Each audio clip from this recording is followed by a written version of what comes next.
మాకైతే పైసా కట్నం అయితే అక్కర్లేదండి. ఎందుకంటే మేము కట్నం తీసుకున్నాం అనుకోండి మా పరువు పోతుంది. మేము మంచి ఫ్యామిలీ నుంచి వచ్చాం కాబట్టి మేము కట్నం అయితే తీసుకోమండి. కానీ మీ ఆస్తి మొత్తం మా పేర మీద రాయాలండి. మీరు అడుక్కు తిన్నా పర్వాలేదు అని ఫిక్స్ అయ్యి మా పేరు మీద మీ ఆస్తి అంతా రాస్తే మాకు ఓకే. మా అబ్బాయి చిన్నప్పటి నుంచి కూడా నా మాట అయితే వినలేదండి. కానీ ఇప్పుడు పెళ్ళైన తర్వాత వినలేదనుకోండి, అదిగో మా కోడలు వచ్చి మా అబ్బాయిని మార్చేసిందని చెప్పి మీ అమ్మాయి మీద ఊరంతా టాంటాం అయితే చేస్తారండి. సాంప్రదాయాల విషయానికి వస్తే మా అబ్బాయికి సాంప్రదాయాలు తెలియదండి. అలాగే నాకు అసలు తెలియదు, నాకే తెలియదు, మా వాళ్ళకి ఎలా తెలుస్తుంది.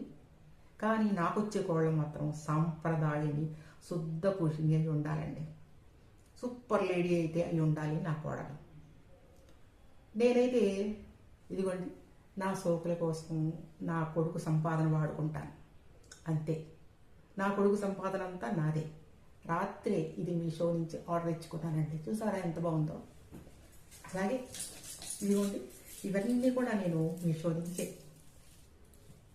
ఇదిగోండి ఆర్డర్ ఇచ్చుకున్నాను. చూసారా ఎంత బాగున్నాయో. అవ్వండి ఇలా నా సోకుల కోసం నా కొడుకు జీతం అంతా నేను వాడుకుంటూ ఉంటాను.